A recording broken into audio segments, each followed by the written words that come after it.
now live. Welcome to the 2-month review, the weekly podcast brought to you by Open Letter 3%, in which we take a book, talk about it week by week, break it down, have jokes, just discuss whatever we want to discuss. This season, we are doing Virginie Despentes' Vernon Subutex, the whole trilogy, and today we'll be talking about Volume 1 with special guest Frank Wynne, translator extraordinaire from Spanish, from French, who has translated 64 books? Oh, probably 70 something at this stage. I don't know. I don't count them. I was trying to count them up on your website, and there's a whole bunch I haven't added recently. The easiest way for me to check is that my mother, who has not read a book since she was about 20, has a complete collection of my books, which she lends out to her. She has a lending library, which is just my translations of books, going all the way back to 1998. She has not read a single one of them. Nobody, not a single person in my family has read any book that I have had, whether I've written it, edited it, or translated it. Not a single member of my family has had anything to do with them. I feel like that's a badge of honor. It kind of is, really. It's I grew up in a house where we had my father was born in 1901. So, so I'm a child of his second marriage. He dropped out of school at 14. He set up a printing press in the backyard of a kind of a tenement. I mean, in as much as Sligo can have a tenement. I mean, there were 8 children in the family in a 3-bedroom house. So he set up a printing press in the yard. He did very well for himself. That was all fine. His first wife, I assume, could not have children because they didn't. She died in 1951. He married my mother in 1959 and then had 4 children. The only books in our house growing up were an entire collection of P.G. Wodehouse in hardback. Oh. The 4 volumes of Churchill's History of the Second World War. And the 1939 illustrated edition of Ralph Mannheim's translation of Mein Kampf. Whoa. Not what I expected. Yeah, not what I expected. But my guess is, Collins did an edition in 1939, when, my dad was pushing 40 at that stage, when Hitler was coming to power, and they did a new edition of Mannheim's translation. And so it was like, these were the books we had. Nobody read any books in my house at all.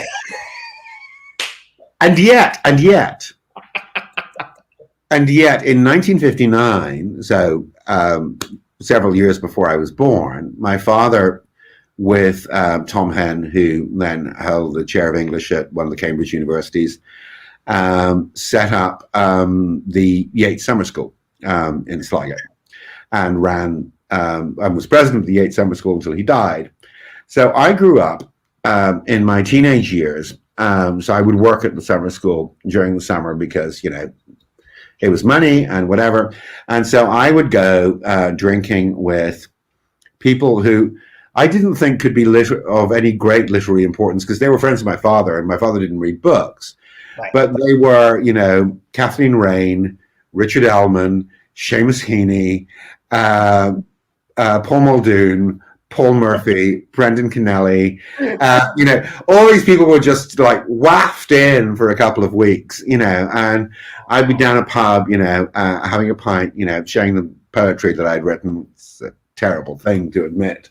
Thankfully, it's all been destroyed since.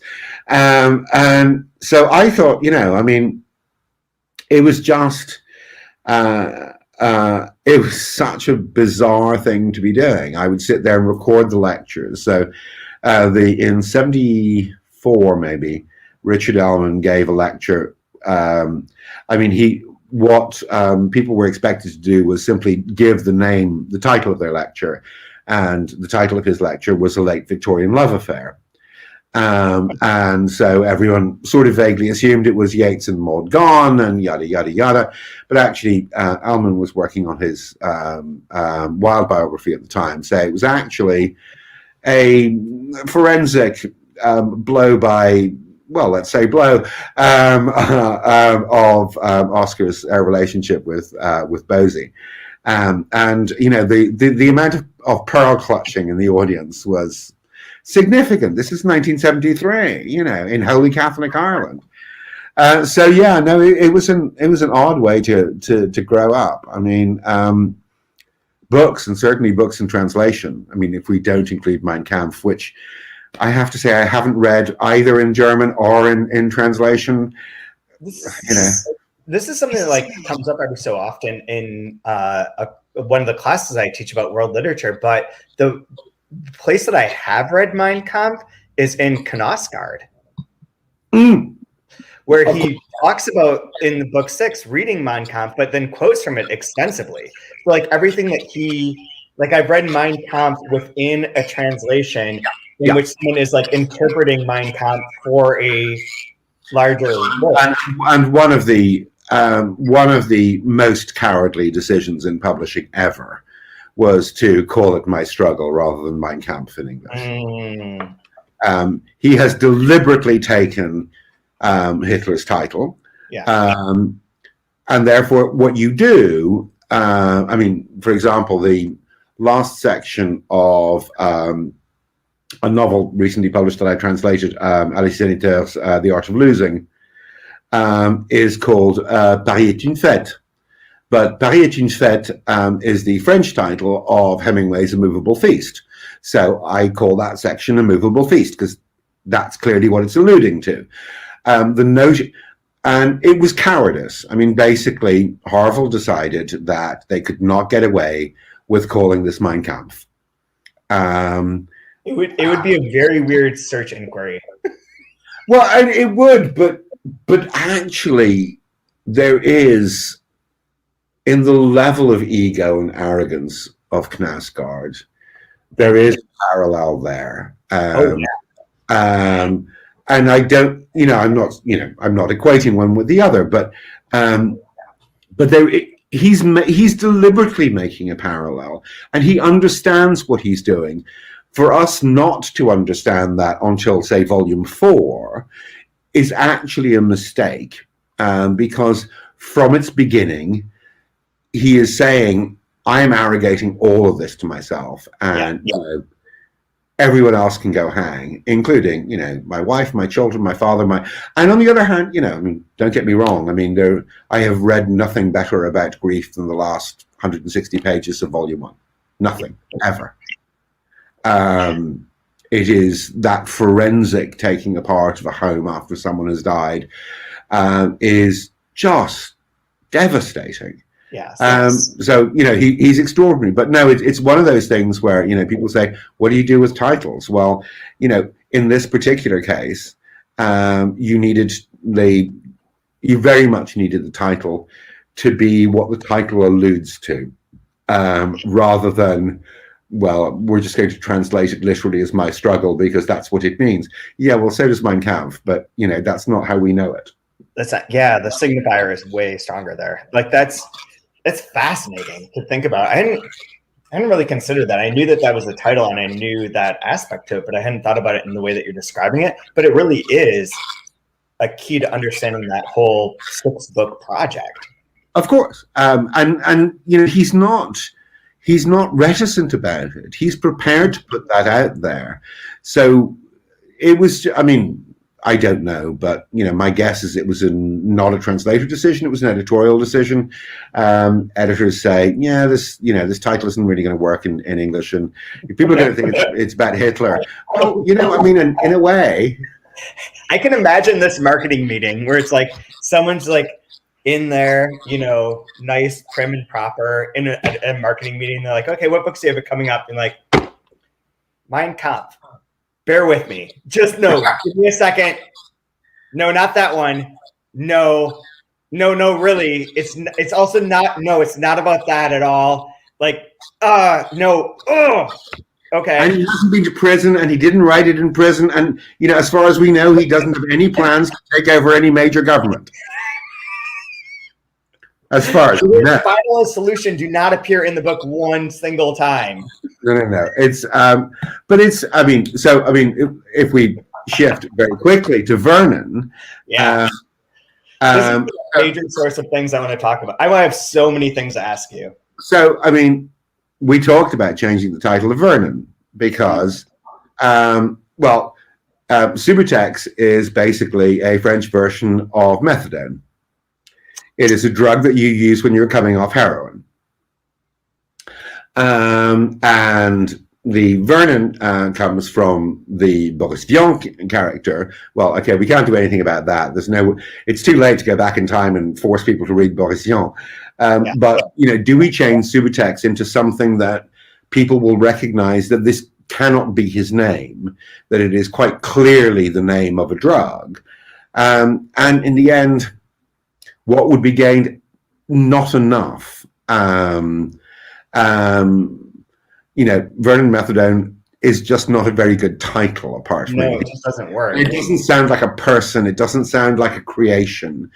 I mean, the odd thing in Vernon is that actually we spend the entirety of 3 volumes, spoiler alert, without actually ever knowing what Vernon's name is. Either his first name or his last name. We just don't know. I had that as one of my notes on my paper to hint around, because I thought that was the case, but I couldn't remember for sure if maybe I missed it because I read him over so many various years. No, we have no idea what his name ever was. And of course, despite the fact that we have flashbacks to, when the record store was set up and so on and so forth, I mean, there are lots of people who knew him before he was called this. Right.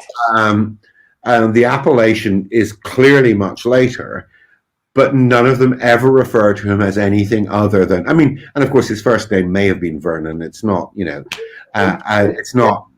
But also, why Subutex? Vernon it's a very odd form of everyman, but he is an everyman character. But he doesn't have a backstory in Smack. He doesn't have, actually he took relatively trivial drugs. He went to all the right concerts, but took, almost none of the drugs, So we have no reason to believe that he would ever have needed to come off heroin. We don't have any belief that he was ever on heroin, as we know, one of the great things in Volume 1 is the Litany of Deaths, the first litany of deaths, when he has 3 friends who die in the space of 18 months. Mm-hmm. These are the people who lived the life, did the drugs, did the whole thing. Vernon was, I was interested, and I talked to Virginie about this when I was translating the first album, as to whether she'd ever either read Nick Hornby's novel, High Fidelity, or whether she'd ever seen the movie. She had seen the movie, but she had never read the book. In fact, she didn't know the book existed. It's a perfectly entertaining book about music, but Vernon is the John Cusack character. Vernon is this kind of everyman who introduces you to stuff, that you wouldn't otherwise be introduced to. You wander into his. There's a wonderful line very, very early on, delivered by Jack Black in High Fidelity, when some guy comes in and says, "I want to get a record for my daughter. I need a copy of I Just Called to Say I Love You." And he says, "Get out of my shop." And it's like, it is life as a form of curatorship, where actually, what's extraordinary about Virginie and about Vernon is that actually the curating is very polymorphously perverse. There is none of this kind of elitist, I was a punk, therefore everything has to be punk, or I was, into whatever, new romance, or straight edge, or whatever. Mm-hmm. It is, if we look at all time, these are the things that matter. So that extraordinary piece where he's DJing a set at Kiko's apartment, and is following Prince with Rudimentary Penny, followed by Candy Staton, followed by, and it's like, what the fuck, who does this kind of thing? And of course, the answer is, apart from in this particular fiction, nobody really does this thing. It's so fun. It is.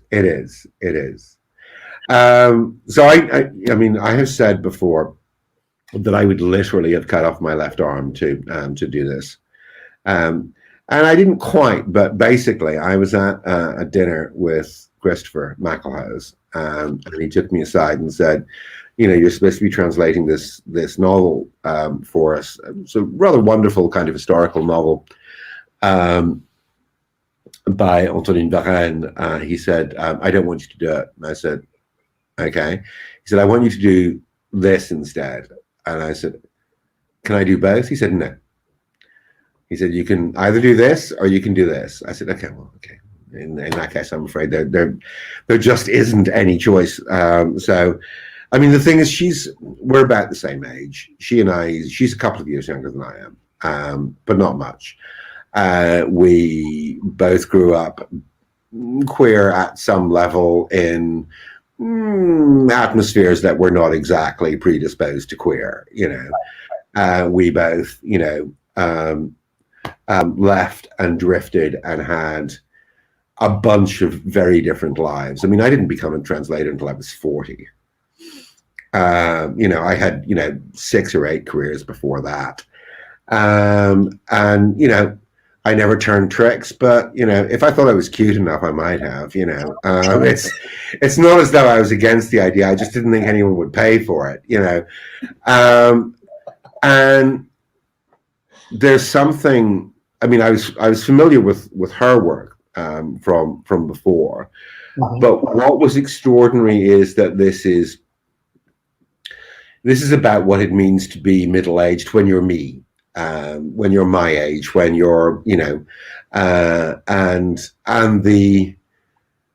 one of the things that you learn as you grow into middle age is the way in which people that you knew when you were younger diverge. So, you know, I have friends that, you know, I went on marches with in, you know, in the 70s or 80s, you know, for whether they were pride marches or for labor or for, you know, whatever, who drifted towards the right and basically eventually thought, you know, look, I'm happy living in the I've got kids, you know, I need to be able to send them to private school. I mean, what are you talking about? You know, these are my kids, you know.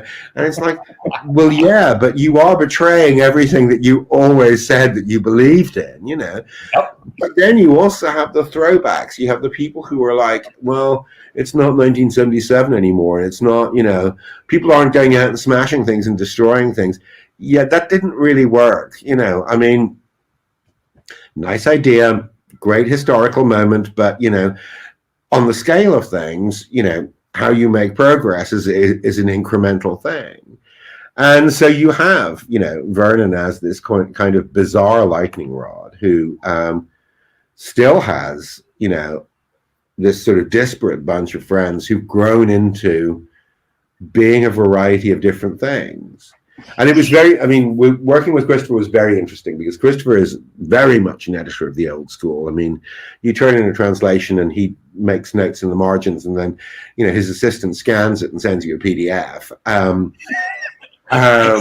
There's no track. My own heart. This is, I don't understand how any of that shit works. There's no track changes going on here. But so I wrote to Christopher and I'd done a couple of bits for Christopher before this. And I said, okay, look, I know what the McElhose style sheet is, you know, no contractions outside of dialogue, no slang outside of dialogue. I said, look, we're burning all of this. This sets itself up as though it's a piece of third-person narration, but it's not. It is that very useful thing, which we call third-person limited, which means that in each chapter, you're privy to the thoughts of the person who is the central person in this chapter, even though they're narrating in the third person. Therefore, I need to be able to switch my narrative voice chapter by chapter, and some of them will be, you know, slangy and obscene, and some of them will be middle class and nice. And You just have to go with me on this. And one of the great things about Christopher is that actually, despite his rather fearsome reputation as an editor, I mean, we could probably both name at least 2 translators who've never put their names to anything that was published by Christopher. Yes. Yep. But actually, if you sit with him and you say, this is why I need to do it this way, this is what the book is trying to do, this is why I need to do it this way, Christopher's absolutely fine about it. He's not sort of beating the drum of, you must do things my way. It is very much, okay, I completely understand what you're saying. Fine, we'll do it. And this has come up in a different form over the past few days in different contexts for me. But there's a sort of the idea that brings up to me is the idea of being an editor who's like, most of the time this works. Most of the time these rules apply. And if you're, as a translator or within a particular work, being like, this time this doesn't work, your approach is not efficient right now, they do something else, you're like, oh yeah, perfect, that's fine. Most of the time, my efficient way is being efficient. Most of the time, people are, most people write novels in a relatively straight version of whatever language they happen to be writing it in.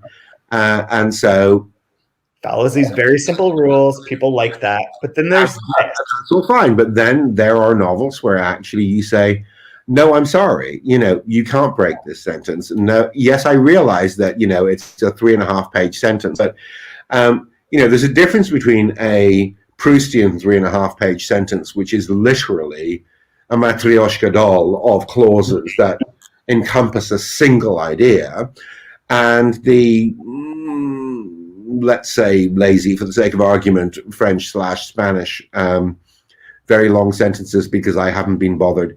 I mean, as I was told many, many years ago, the reason that French sentences are very long is that you have to use the shift key to get a full stop on a French keyboard. Whereas the comma is right there. I love it. Jokes about like those kind of like ethnic jokes about laziness are maybe the ones that I'm like, well, these aren't offensive. I like everyone being stereotyped as being lazy is my favorite. Well, the thing is, I mean, both French and Spanish tolerate quite long sentences that we would not consider in English. I mean, if we're parsing this to be sentences, they do not, this is actually a whole bunch of ideas strung together with commas. It's not a single idea. Right. And so people say, well, can we pause here? Well, actually, let's talk about, and, Pache, Roland Barthes, and everyone else, but let's talk about authorial intent, because actually, despite everybody, authors do still actually have, an intention as to what they're attempting to do. So are they trying to create some, so I translated, I was lucky enough to translate a piece by Javier Cercas a couple of years ago because Anne McLean was usefully too busy. Javier loves repetition. Yeah. It is part of how he works. And so part of my cover notes to the editor is, look, I have needed to find phrases that I can use 12, 15, 20 times in this that will work in each iteration and be a verbatim transcript, because that is actually what Javier does. This is a decision that he is making. And there's a difference between this is a decision that he is making and, yes, of course, that sentence could have ended like 3 weeks ago. But nobody bothered. So it's one of those things when people say, how do you approach translation? I approach it on a book-by-book, line-by-line basis. I don't know that there is another way to do it, because there isn't a rule where you can say, I'm going to do this. If I had, a dime for every time somebody from a translation program came up to me and said, do you favor, domestication or foreignization? And I said, have you read any translations that Lawrence has actually done? Yeah. How much foreignizing is there in Lawrence's actual translations from the Italian? Not very much, because they needed to be published. But actually, I've done quite a lot of foreignizing, and I find the entire backstory of that and the theory behind it hugely useful in making the decisions that I'm making. So, I mean, I've very frequently calqued, not any words, but phrases or idioms or whatever from other languages because I like them. There is in a novel I translated years ago called 7 Ways to Kill a Cat. At some point, two people are referred to as entre culo y calzón. And the standard idiom in English would be to be as thick as thieves, which A, is old. I mean, it's 19th century, it's tired, it's, whatever. It's not doing anything. And I translated it as these two are as tight as arse crack in underpants, which is a very visceral image. I mean, everyone knows what you mean if you say that. It's not a phrase in English, but it is now. Yeah, exactly. That's super fun. The inventiveness that's allotted to you as a translator is fantastic when you take advantage of it. When you take advantage, when you know what you're allowed to do. I mean, one of the odd things when you start is that I remember talking to a young translator, this is more than 10 years ago now, who just wrote to me and said, I'm just starting out, do you want to meet up and have coffee? I just like, some information, whatever. And so we're having coffee, and he said, who checks? And I said, what? He said, well, I mean, who checks that, you've translated all of the book and, all the right words in all the right order? And I said, nobody checks. Nobody checks. Nobody checks. Which is why you need to police yourself, at least as well, if not better, than anybody else is going to police you. By the time you deliver to an editor, you have had to make most of the crucial decisions that you wanted to make. There might be, there will be gray areas, and, believe me, I have, if there's anything that I'm grateful for in the world, it is editors and copy editors who are, and good editors and good copy editors have not only saved me from myself, but have made things that I have worked on better than they were because they understand what I'm trying to do. And in the way that I've tried to explain editing to other people is an editor is somebody who really likes your book and wants it to be as good as it can be.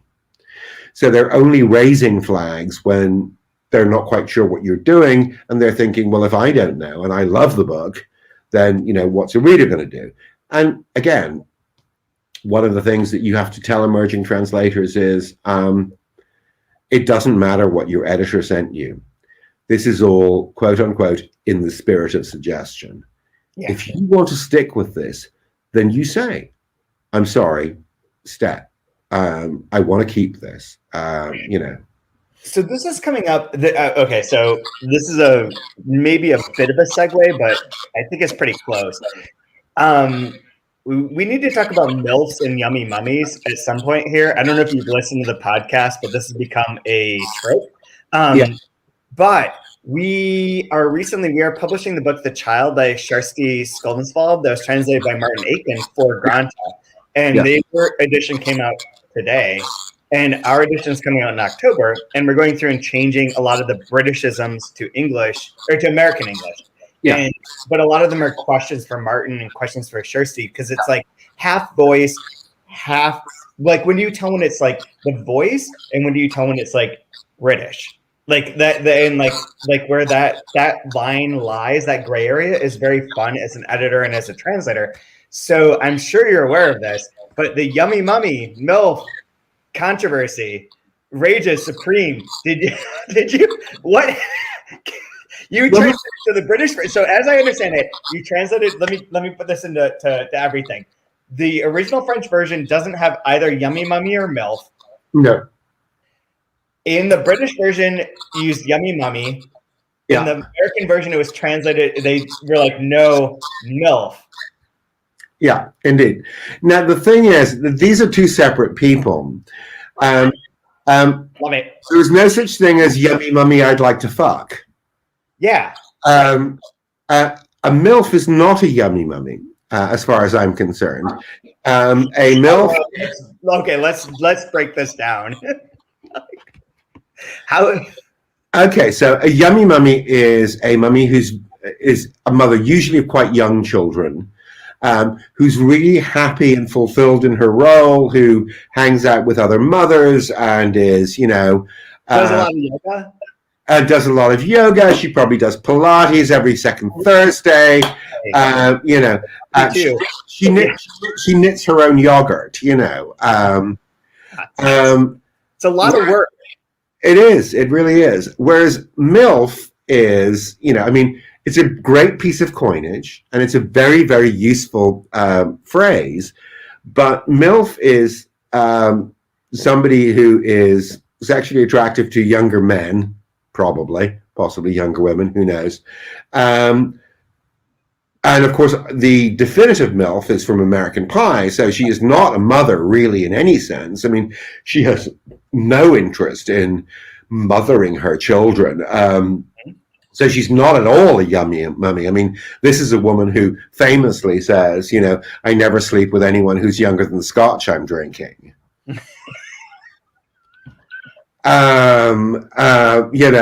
Yummy mummies don't say things like that.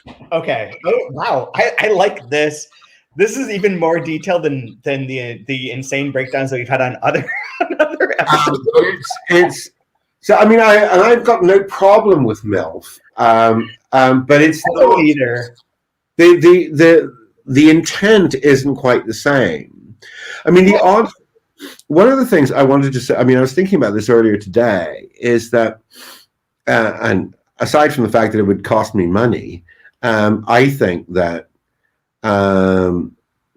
books should be translated separately into multiple Englishes. The only language in which this actually happens, and it happens because of a single person at a single time, is Portuguese. So when Luis Schwartz started Companhia das Letras, he began by having a number of books translated into Brazilian Portuguese, which is functionally quite different from Portuguese. Right. And these days, if you're selling rights in a book, you sell Portugal and you sell Brazilian Portuguese separately.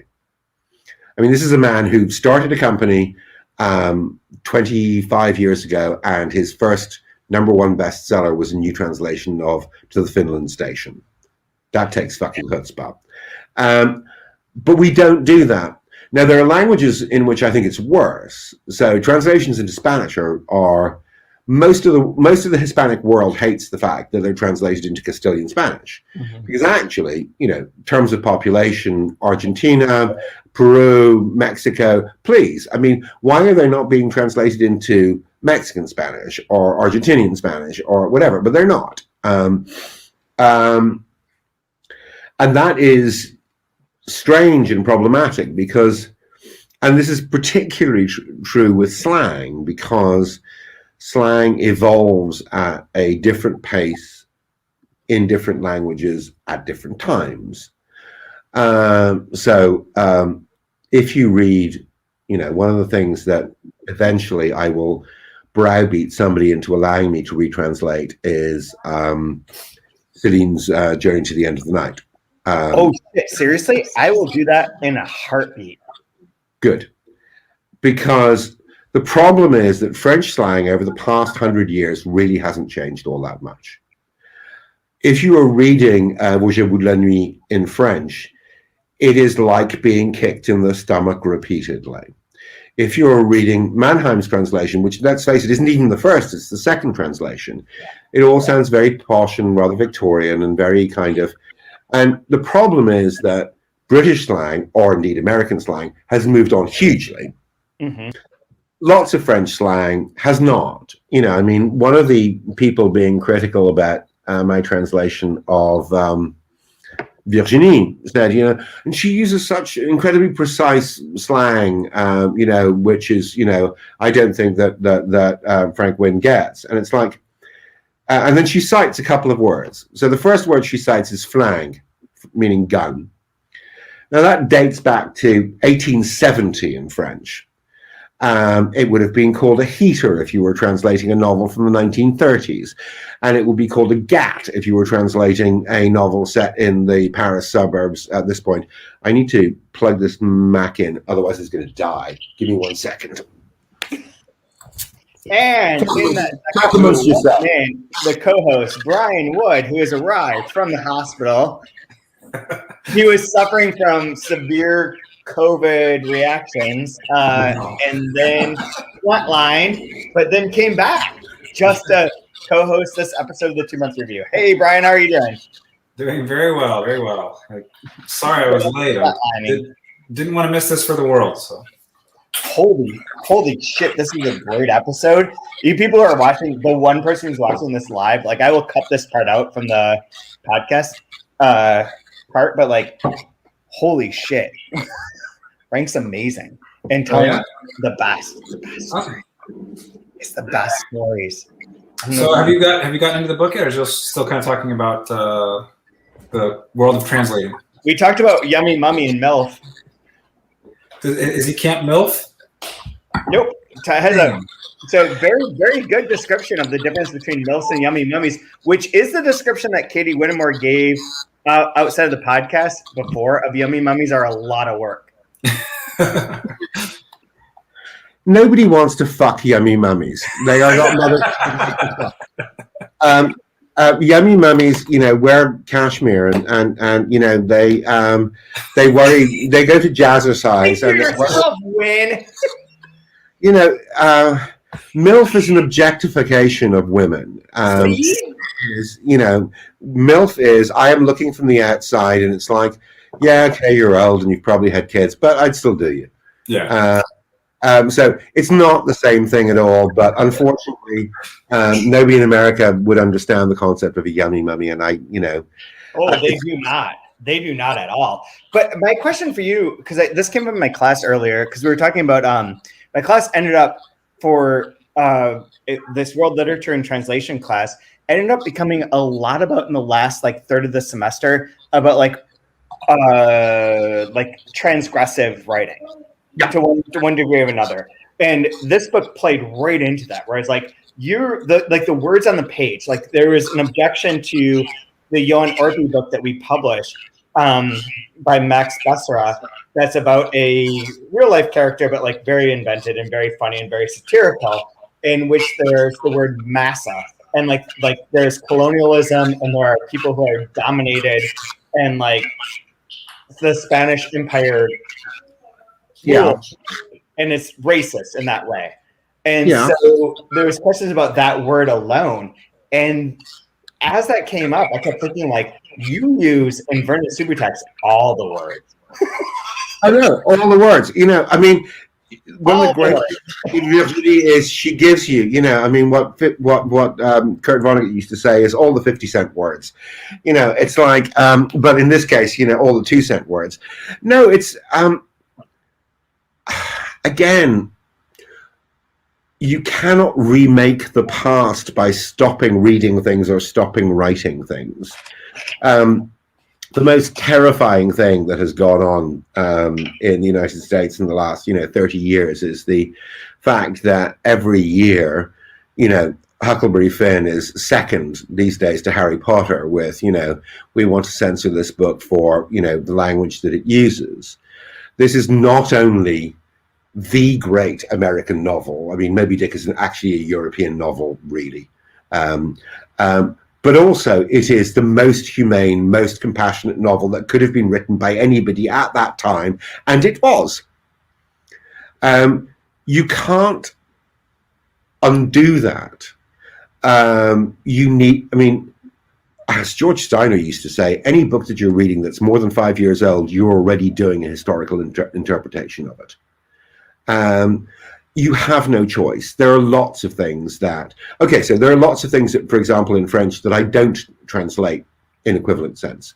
So French, for example, still routinely uses the word fille to refer to a woman in her 20s or 30s.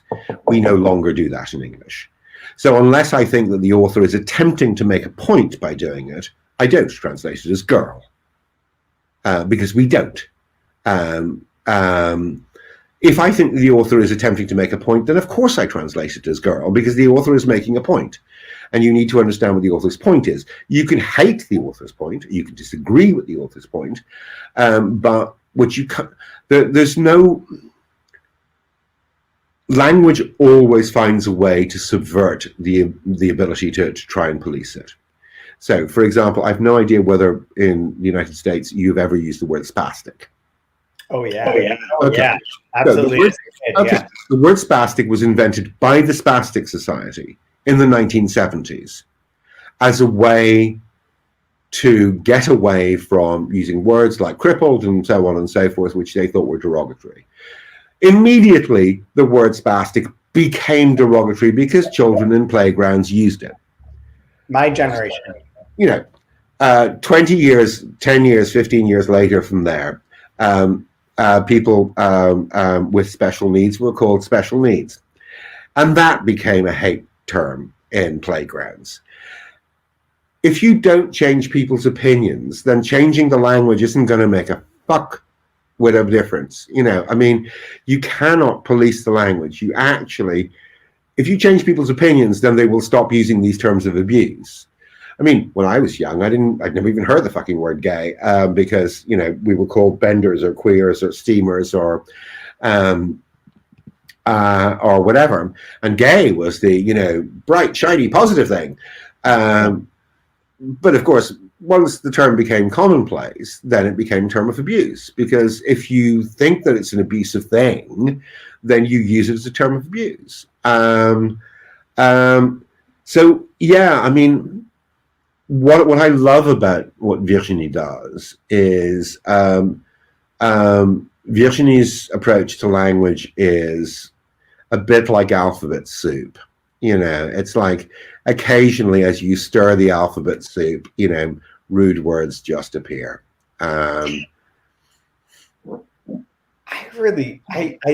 one of the things I most love about her writing is that there is the close third person, as we were talking about, with each one of the characters, where it's not quite in their mind, but it's close enough. And you've got this like hovering, omniscient narrator that's not a narrator. And yet, if you were to find that narrator as Virginie Despentes, she is on the outside. She is at the edges, being like, I don't agree with you. That's where like the Kathy Ackerness of this is the most absolutely. Where it's like someone who doesn't fit into the camp, of being like a traditional accepted feminist voice, and doesn't fit in the camp of the other. No, Kathy is one of her formative writers, understandably. Basically, if there's anything to be on the outside of it, Virginie has been on the outside of all of it, always. And it's not even the Groucho Marx. I wouldn't want to be, accept me as a member. It's like, even if you set up a club around me, I wouldn't join that either. I'd be outside protesting about you setting up a club. She's a club. Setting up a club. Yeah. She's just she's angry about the world, and she doesn't really. What's interesting, at this point I've now translated both Virginie and Paul Preciado, who is her close friend and was her partner for many years. Paul is very rigorous and very disciplined and uses language in a very kind of scalpel-like way.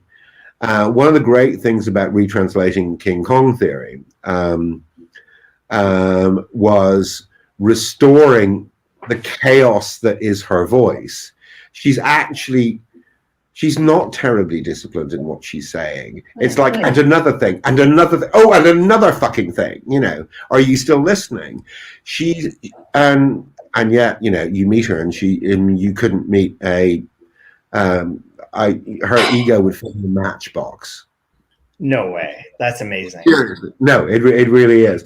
But while we were on the slang thing, so there's the whole Americanization. It's like, well, no one's going to understand the word wank. I saved up the word shit I'm wank. pretty sure I understand the word wank. Oh, I think you probably. I am very versatile in wank. Indeed. But I had saved up. So on page 7 of Ann Tyler's A Spool of Blue Thread, she uses the term shitwank. And I had never come across this word before, and I thought, I need to save this. This is important to me. And so somewhere in one of the Vernons, I used the word shitwank. And when this went to Jeremy, and Jeremy said, well, I'm not sure. I said, it's Ann fucking Tyler. If Ann Tyler knows what shitwank means, then I'm guessing that the rest of the American people can just catch up, Wait, but let me put a pin in this for 1 second. So, did Jeremy Davies do the Americanization of Vernon Subutex? He did, yeah. All 3? All 3, yeah. They allowed him to do the 3rd one. Oh, Jeremy, I'm coming for you, bud. We're gonna talk soon. You're coming on the podcast. Actually, it was much, much less invasive than I thought it was going to be. Oh, I'm sure. No, I didn't realize that he was the one that worked on them there. I want him to be on the podcast. Yeah, no, absolutely. No, Jeremy was incredibly light-handed with it. And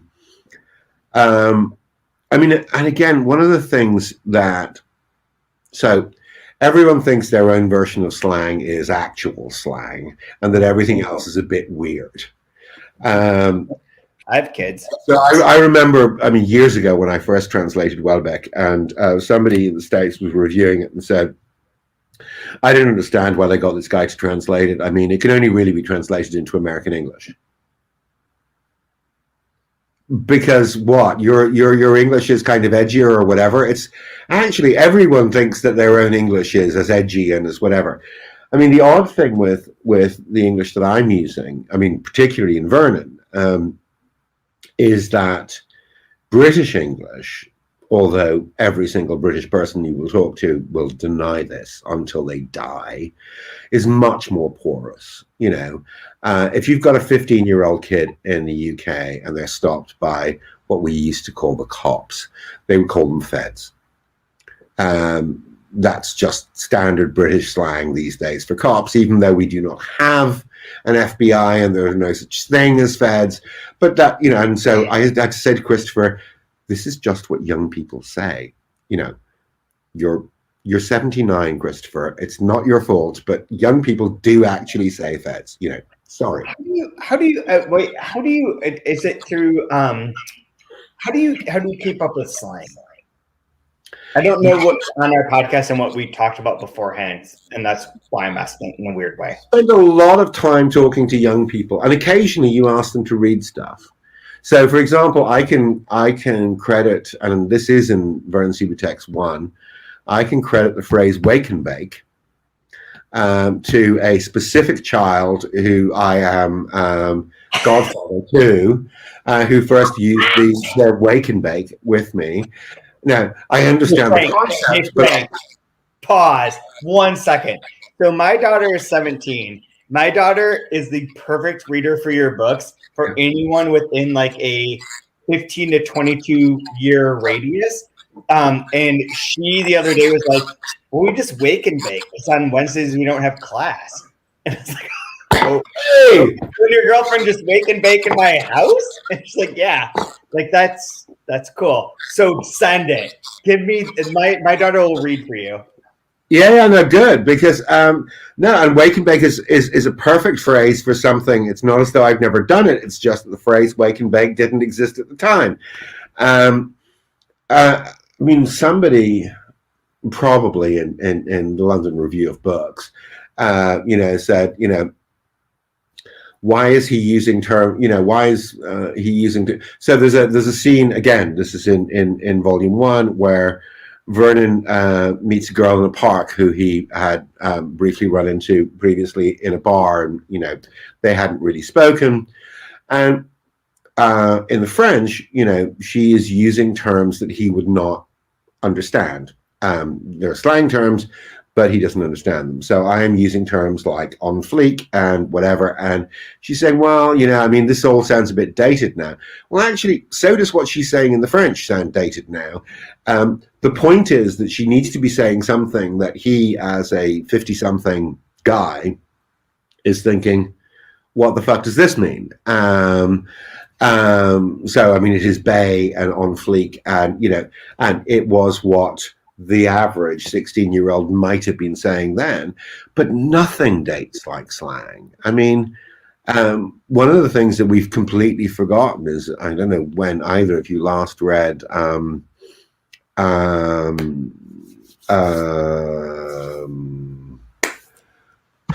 see, this is what happens when you drink. Catcher in the Rye, but crummy in Catcher in the Rye is spelt with a B rather than two M's. And it doesn't mean, it means seedy in a kind of very sexual way in Salinger. Though actually, these days, if you say that something's crummy, A, it sounds very dated, but also you just mean it's, crap. It's not very interesting. It's, what you don't mean is it makes you a bit uncomfortable, in a kind of, hashtag something or other way. That exactly reminds me of like Martin Amis, though. Yeah. Martin Amis is crummy as that crummy. It is, yes. But Martin Amis is that kind of crummy. Is one of the reasons that Money is, it is one of the reasons that Money is one of the two great defining books of the 1980s in Britain, is that actually he understands language. There was a wonderful review of a terrible book by Little Martin, called Lionel Asbow by the wonderful author Nicola Barker, where she said nobody has told Martin that actually he's a satirist, and he's a great satirist and he's a funny satirist, but when he tries to write State of the Nation books, it's just boring. Yeah, no. Go back to Dead Babies, go back to, the Rachel Papers, go back to Money. If you have to, go back to London Fields. We're fine, London Fields. I know, but it was the second best novel that year called, the best novel that year was Michael Moorcock's Mother London, which, where Michael Moorcock finally broke away from years of writing science fiction. But no, and one of the things I love about language, one of the things that you do with, particularly with slang, is you need to have readers who can read something and say, nobody would say this. And if the person is, supposed to be a 13-year-old now, then I need the 13-year-old now to tell me whether or not this is, something that actually anyone would say.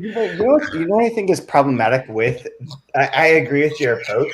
The thing that I'm finding problematic in relation to my own children who are of that age, like my son is 13, turns 14 on Saturday, and his slang changes daily. Yeah. Like there's things that don't stay very long. Like right now, he's just like everyone's just gaudy. Like he's like into one thing from like years ago. And then he changes it to like the next thing 3 or 4 days later. Like the slang isn't as like ground. It has to be grounded in the context of the characters, I think. Also, what do you think of this part of the book? Hello. But also part of how you use slang is about cadence and rhythm. Part of it is, it just fucking sounds nice this way. Any translator will tell you that there are times when you are reading the third draft of your translation and you're reading a sentence and thinking, this sentence needs another syllable in it. I don't know where the other syllable needs to go, but it needs another syllable because it's falling the wrong way. And you do. I'm pretty sure I read this before, but for your benefit, Brian, a smorgasbord of prime poontang. Oh, dear. Yes, the things we don't say anymore, and yet I mean, I was saying to Chad earlier It's that one of my favorite lines. I underlined that many times.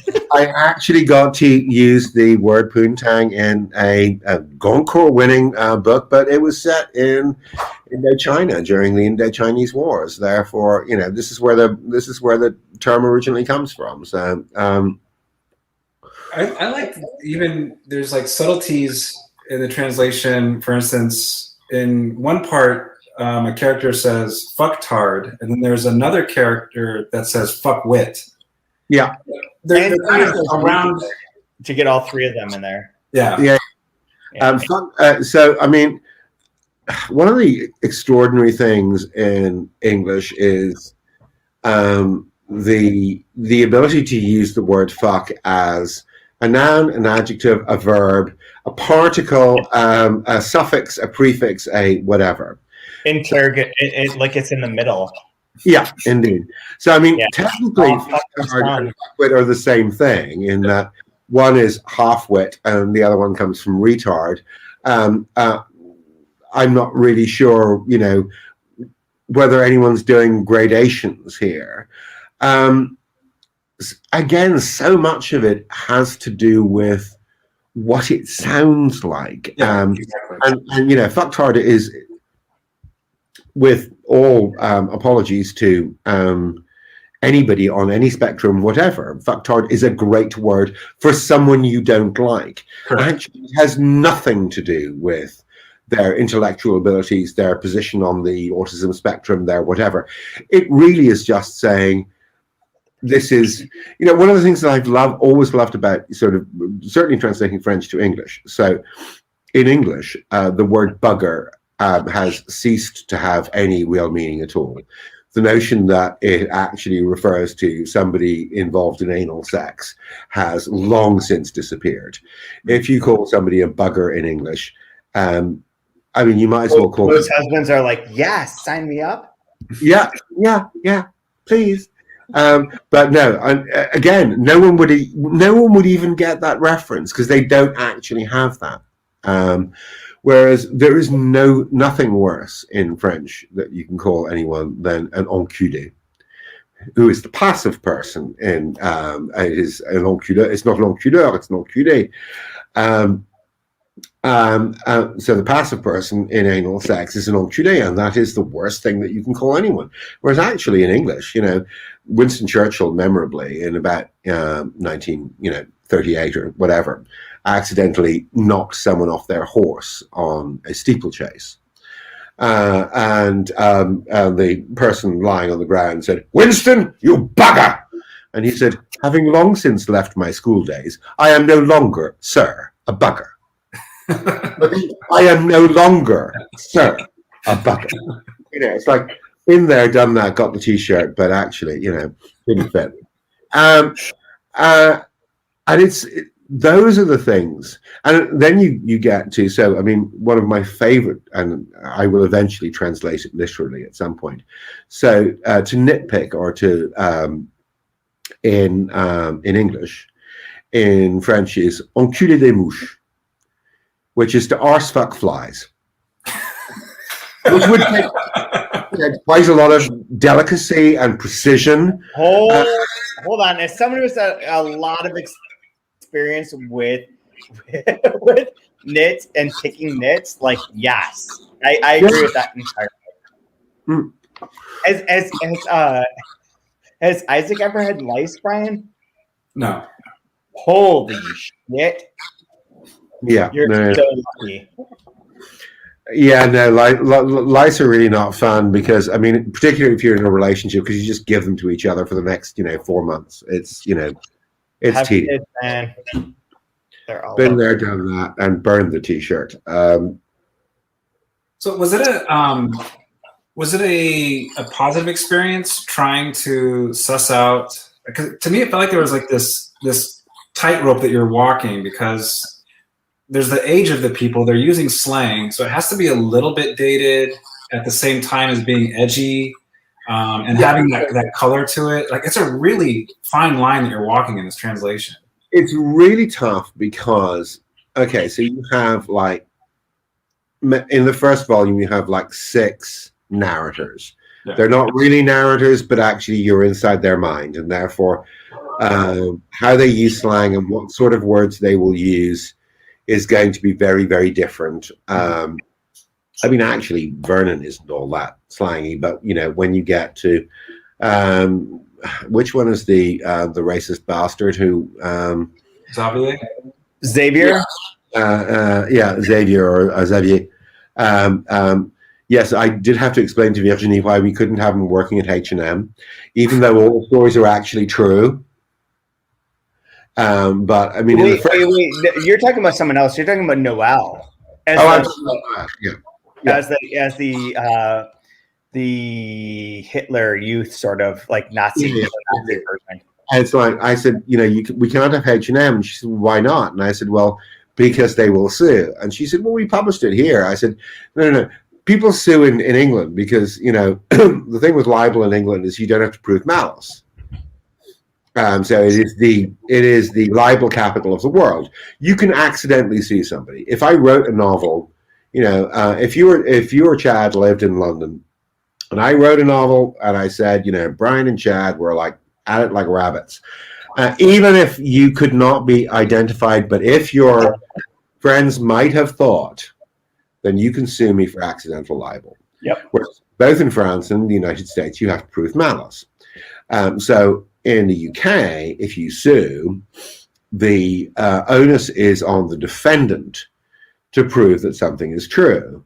Now, have H&M abused their staff, used child labor in Asia? I mean, the court cases speak for themselves, but you know, as I said, look, you know, the great problem here is that if you do this, then if they file suit, then there's an embargo on publication, they withdraw, they pulp, and you know, we can make it obvious who they are without actually, you know, mentioning specifically who they are.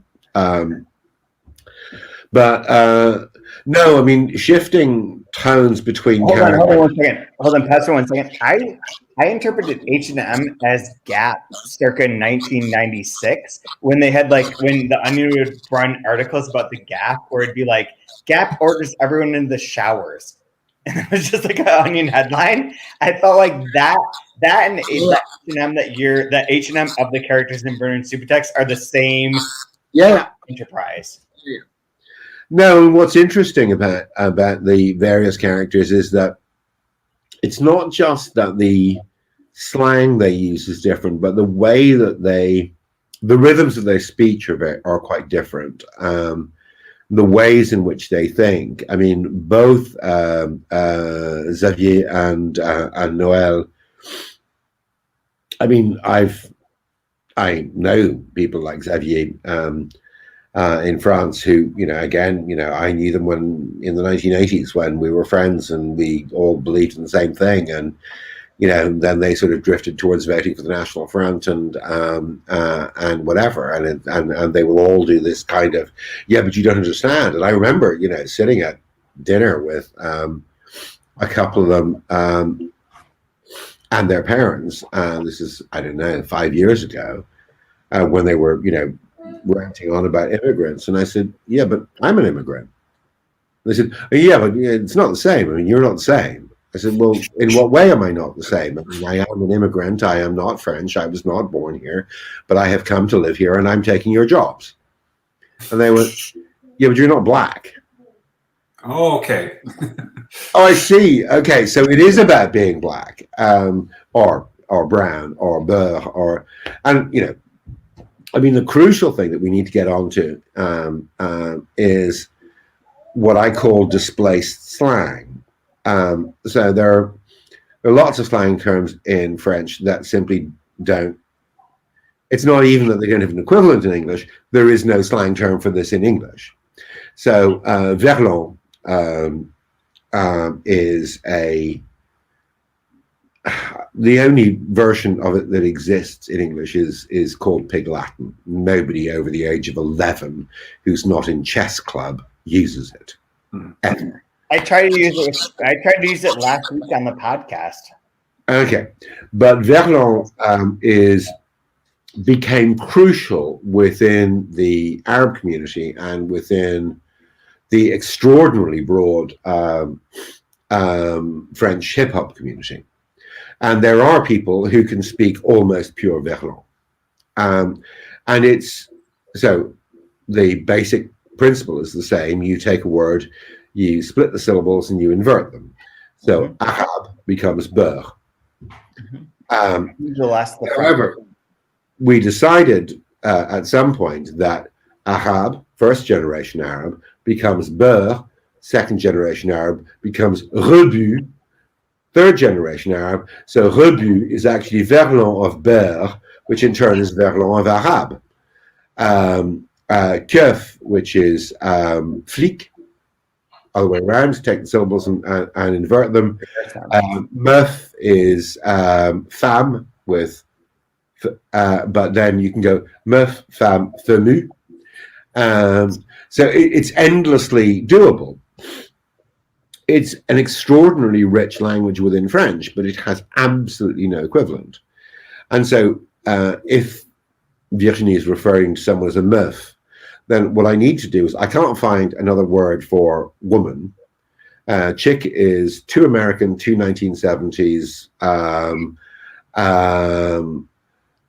Babe doesn't really cut it. I mean, because actually meuf is not a nice word for a woman. It's not a particularly ugly word, but it's it does not in any sense tell you anything about her other than that she is a woman. So what you need to do is you need to change something in the sentence either earlier or later. So you bring in an adjective or an adverb, or you bring in whatever you need to make it clear that this sentence is being spoken in a very slangy way, but you can't do it by using the word that is itself slang, because there is no version of it. I mean, actually, words for the worst two words in French are to translate are words for either guy, for either woman or man. Because I mean, at least with mec, you can translate it as guy, which is okay. You'll get away with it. There really aren't any good slang terms for women that are not either. The trouble is they're either too specific or too dated or too American or too English or too, you know. So, I mean, if I'd use the word bird, which, you know, 1960s English slang for a girl, you know. I mean, I could have used the word bint, which not only is an old English word slang term for a woman, but actually is direct cognate. It is a lift from Arabic. It means daughter. It was just something that English brought back and used it as a generic term for a young woman without any reference to what it meant. So an awful lot of what you do with slang is shifting. You can't. Not every slang word in the original can be slang in the target language, because actually we may not have a slang term for that, or the slang term we have for it may not work because it's, I mean, what the lovely Anthony Bell used to say about translating slang is we try to use non-specific demotic. The trouble is that slang is very specific. And at its best, it's very specific. So it's one of those.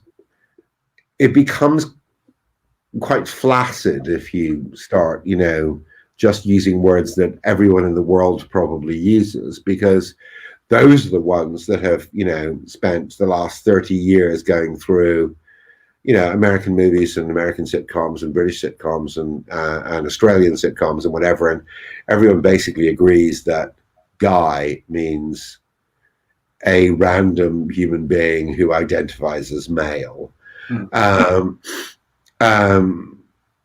And it's one of those things where, you know, again, having a great editor or sub-editor, I remember having a copy editor on a novel I was translating, which is set in the trenches in France with French characters.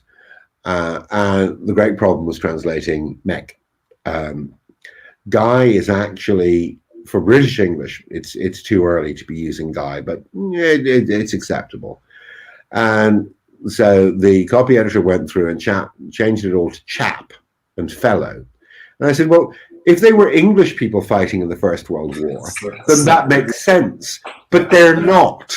They're French people fighting. You know, you can't call them chap and fellow and bloke and whatever. You know, it's like, not only is this very language specific, but they're on the wrong side, you know. I mean, I'd fancy a croissant. Yeah, exactly. Yes, absolutely. It's one of those things that, but it is. I mean, what Chad was saying earlier, it's one of the ways in which you can be most creative. You can make things up in slang. You can take an image or an idea and retranslate it. I mean, Julian Barnes in, I don't know, probably History of the World in 10.5 chapters, directly translates the French expression meaning, I suppose it would be, the standard phrase in English would be, he thinks his shit don't stink. But the French is to fart higher than your arse. Okay.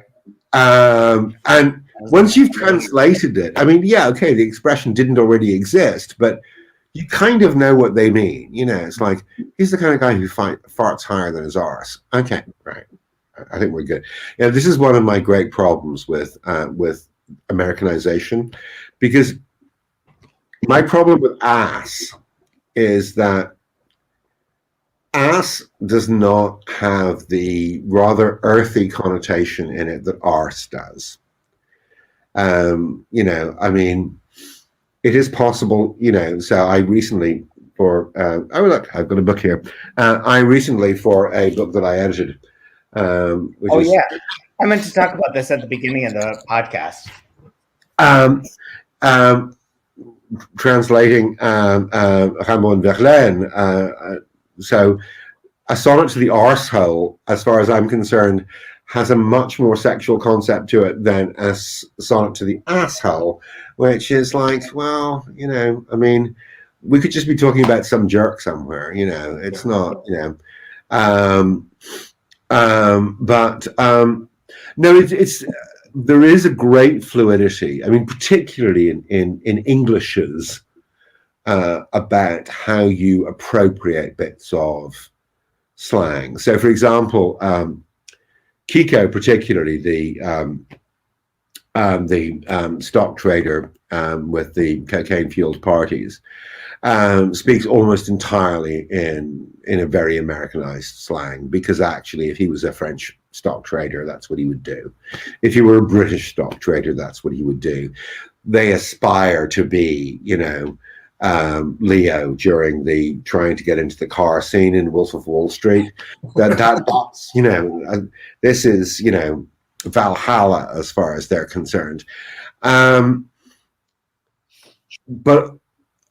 British slang is that much more porous. I mean, we watch more American movies and more American television series and more American, you know, whatever, than Americans tend to watch of British series. So actually, quite a lot of it has, you know, already exists within British English, and I have no problem using it. You do have occasional problems with editors who say, "Is this really British slang?" It's like, go and sit on a bus. You know, one of the things that I've always said to, you know, people say, you know, about translation, you know, what should I do? Sit on a lot of buses and listen to a lot of people. I mean, you need to steal voices from somewhere. You need to listen to what people actually say so that you can create what people actually say. This is actually the game I was going to play with you earlier is like, what words would you not translate? So like we talked about this in my class of like, you have every word in Vernon Subutex, every offensive possible word. Yeah. Is there. And like, that's to me seems very natural and seems to make sense, and it makes sense within the characters. But like, are you as a translator do you ever question that? Do you ever feel like I maybe shouldn't do this? Yes, but context is everything. I mean, the standard, how many translators does it take to change a light bulb? It depends on the context. Light bulbs are harder to change in 2021 than they were in 2003. I just want to point that out. So yeah, the thing is, it's huge. Context is hugely important. There are terms that I will use, and again, and with all apologies to those who don't believe in authorial intent, I have to intuit what I think the author wants this character to sound like. If this character is a racist, then this character will say racist things. That does not mean that I am a racist or that the author is a racist. It only actually means that the character is a racist. Yep. Now, if I think that what I have is a lazy author who is using rather casual misogynistic or racist or whatever terms, then actually I will flag this. I mean, normally what I will do is I will go back to the author and say, actually, I'm not going to use these words in this circumstance because actually I don't think it's necessary, and I think actually it's open to being misinterpreted. You are not attempting to shine a light on a particular mindset or a particular character. You're just actually just using language in a way that I don't think is, I mean, as we said earlier, I mean, the French constant use of fille, meaning any woman who is probably not yet married or, you think might still be available, is something that is not uncommon in French. It is now very uncommon in English. And I would therefore only translate it as girl if either A, it refers to a girl, or B, it is coming from the mouth or from the mindset of somebody who refers to women or to young women in that way, in a dismissive way. But I have no problem with going back to an author and saying, actually, this simply doesn't work. I can't do this in this way in English. In the same way that actually the standard translation these days of pide in French, which of course comes from pederast rather than even from homosexual, is gay. French has not really particularly changed its slang over time, and in the same way that German has adopted schwul and we have adopted queer, the French have adopted pide, but you would not actually, I would not translate it as an abusive term unless it seems to me that the intention is that it should be abusive. So yeah, there's quite a lot of that. There are also things that are, so there is the C word. So long ago, in the far mists of time when I translated Welbeck, one of the standard changes in the Americanization was an absolute eradication of the C word. And by C word, you mean cunt? Like, I mean cunt, yes. Yeah. But like when I worked in the bookstore before you translated Welbeck, we sold a book called Cunt. Yeah, indeed. No, I mean, cunt is actually the oldest English word for the vulva and the vagina. It is one of the least sexist words in that it was not invented by, I mean, the oldest street in London is called Grope Cunt Street. And it was a place where in the 15th century prostitutes hung out. And cunt, cunny, coney, things related to rabbits generally is relatively common and is not in any sense derogatory. But I live in a country, I come from a country, Ireland, where it is perfectly possible to say about a friend of yours, oh, he's a decent old cunt. And that is not offensive in any way. But in American English, it has become the great word that you do not say. And I completely get that, because actually language is about its culture and about its time and about things that indeed. So I don't have a great problem with that. I mean, but the reason I fought a little bit on Welbeck was that actually frequently when he was using the term, it was intended to be quite as offensive as I thought American readers would take it as. I mean, Welbeck does not particularly deal in subtleties, but you know, he's an equal opportunities offender, and is again, you know, you do neither a reader nor a writer any service by downplaying what it is that you believe they're attempting to say. All of this is an act of interpretation. I realize that. And, you know, the whole idea of, well, I don't want to read translations because it's somebody else's interpretation of a book. Yeah, well, off you go. I mean, learn 460 languages. Off you go, you know. You have no choice, you know. I mean, you could, you know, if you give me a piano and a score of the Goldberg variations, I can play it for you. I learned enough piano to be able to do that. Would you want me to play it for you? No, you fucking wouldn't. I mean, I don't care whether you want Rosalind Shureck to play it. No. No, it's just, this is not what you want, you know. So, yes, one of the things that you try and explain sometimes to editors, it's not just that if somebody else translated this book, it would be different. If I translated it 3 years ago or 4 years from now, it would still be different. Yeah. What I'm reading, what I'm listening to, the songs I'm listening to, the things I've heard, the language that's going through my brain, all of this influences what I'm doing right now, this minute. So, Frank, aside from pointing out the cunt moment and Kathy Anker's Pussy King and the Pirates, which is being reprinted right now, you're going to be back on here 2 more times. Yeah, okay. Everything. Are you thinking that I should save myself? I mean, you think there's something to save?